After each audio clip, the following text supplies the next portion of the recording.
Russia's war in Ukraine has taken a bizarre turn. Its army, once famous for tanks rolling in endless convoys, is now ripping the guns right off those very tanks. Sounds insane? Maybe. But this strange move says everything about how desperate the Kremlin has become and how drones have completely flipped the battlefield upside down. At the start of the war, Russia banked on tanks. Thousands of T-90S, T-80S, and T-72S plus endless rows of older Soviet armor stormed into Ukraine. Moscow was certain brute force would crush resistance. But instead, Ukraine's defense and creative tactics, from ambushes to cheap drones, turned those tanks into little more than rolling coffins. Losses piled up. Russia was forced to dig ancient tanks out of storage, even relics from the 1950s, and send them into battle. But it wasn't enough. By some estimates, over 22,000 Russian armored vehicles have been destroyed, most of them by drones. So Russia changed tactics. In many regions, tanks disappeared from the front lines altogether. Instead, waves of poorly armed troops were thrown forward, backed up by missile and drone strikes. But now in Donetsk, near the critical city of Pokrovsk, Moscow is trying something different. It's bringing tanks back, but not in the way you'd expect.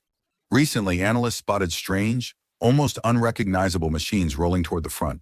They looked like T-72 tanks, except their turrets and guns were gone.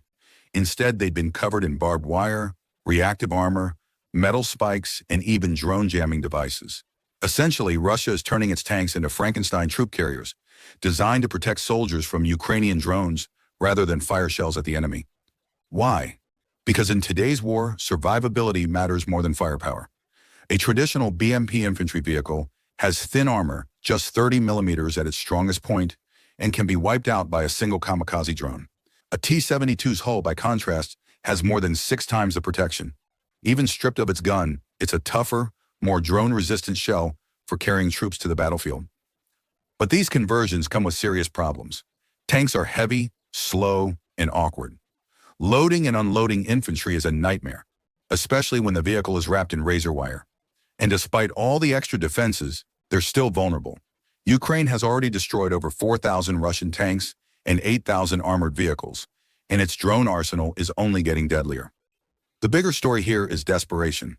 3 years into the war, Russia, once proud of its world-class tank army, is ripping apart its most famous machines, just to keep its troops alive a little longer.